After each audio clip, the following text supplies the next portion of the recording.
আসসালামু আলাইকুম। কেমন আছেন সবাই? আশা করছি যে যেখান থেকে দেখছেন আল্লাহর রহমতে ভালো আছেন। আমরাও আল্লাহর রহমতে ভালো আছি। সকালে ঘুম থেকে উঠেই যদি এরকম বৃষ্টি দেখা যায় তাহলে কার না ভালো লাগে বলুন তো?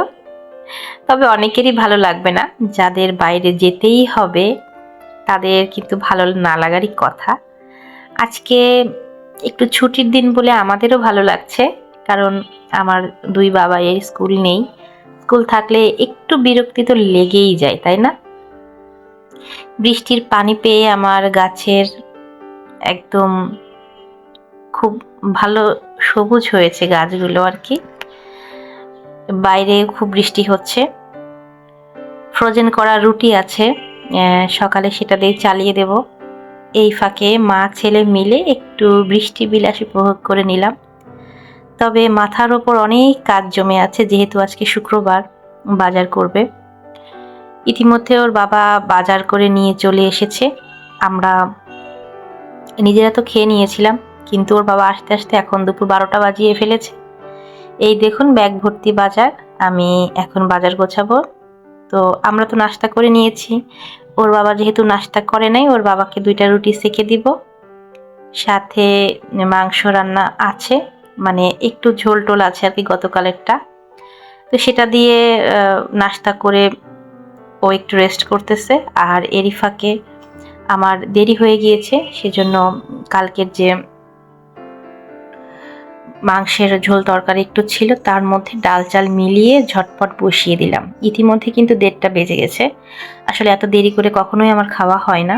আমরা সবসময় চেষ্টা করি 2টার মধ্যে খাওয়া দাওয়া করার, কিন্তু আজকে দুপুরে মানে সকালের খাওয়াটাই খেয়েছে বেলা 12টায়। তো এই জন্য একটু দেরি করে আসলাম।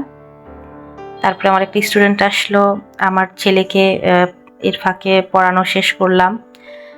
ওইটা ভাবলাম যেহেতু বাইরে বৃষ্টিও হচ্ছে আর সকালে নাস্তাটাও ওরা সবাই দেরি করে করেছে, তো একটু দেরি করে রান্না করি।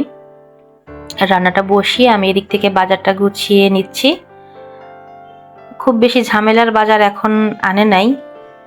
এই তো এখানে 2টা দেশি মুরগি আছে, আর বাচ্চাদের জন্য একটা ব্রয়লার আছে, আর এগুলো হচ্ছে পায়া, গরুর পায়া রেডি করে নিয়ে এসেছে, যার জন্য ঝামেলা কম।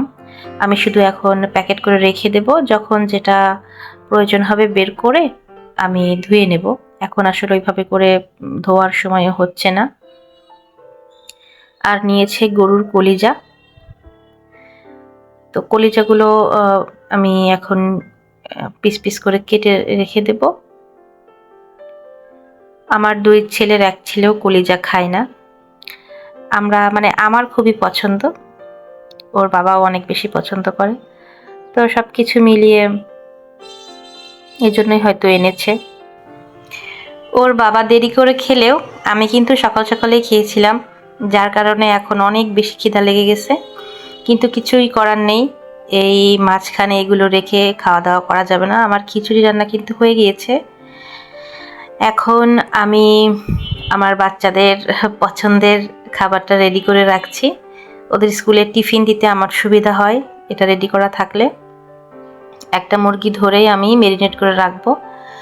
যেহেতু বাচ্চাদের খাবার, মরিচের পরিমাণটা আমি কম দিয়েছি, হলুদ একটু, তারপর লবণ, জিরার গুঁড়া, রসুন বাটা, আদা বাটা, টমেটো সস, সয়া সস, গোলমরিচের গুঁড়া সব কিছু দিয়ে, সামান্য একটু চিনিও দিয়েছি। সব কিছু দিয়ে আমি এটা ম্যারিনেট করে রেখে দেব। তাহলে হয় কি, ওদের টিফিন দিতে সুবিধা হয়। তারপরে বিকালের নাস্তাতেও ঝটপট করে কিছু রেডি করে দেওয়া যায়। হয়তো নুডলস করে দিলাম, তার সঙ্গে 2 পিস এই চিকেন ভেজে দিলে মহা খুশি। আর আমার ছোট বাবাই তো চিকেনটা অনেক অনেক অনেক বেশি পছন্দ করে, সেই সাথে বড়টাও পছন্দ করে। তারপর ওর বাবা প্রায় দিনেই আপনার দূরে ট্যুরে যায়। তো সেদিন যা হয়, যা থাকে বাসায় আমি খেয়ে নিই। আর ওরা দুধ দিয়ে ভাত খেতে চায় না, বা যেটা সেটা খেতে চায় না। চট করে এটা বের করে আমি ভেজে দিই, ব্যাস ভাত খাওয়া হয়ে যায়। তো কথা বলতে বলতে আমার সব কিছু আজকে রেডি হয়ে গেল। এই তো আমি ফ্রিজে রেখে দিচ্ছি সব কিছু। তো কেমন হয়েছে অবশ্যই কমেন্ট করে জানাতে ভুলবেন না। পরবর্তী ভিডিও দেখার আমন্ত্রণ জানিয়ে আজকের মধ্যে এখানেই বিদায় নিচ্ছি। সবাই ভালো থাকবেন, সবাই সবার পাশে থাকবেন। আল্লাহ হাফেজ।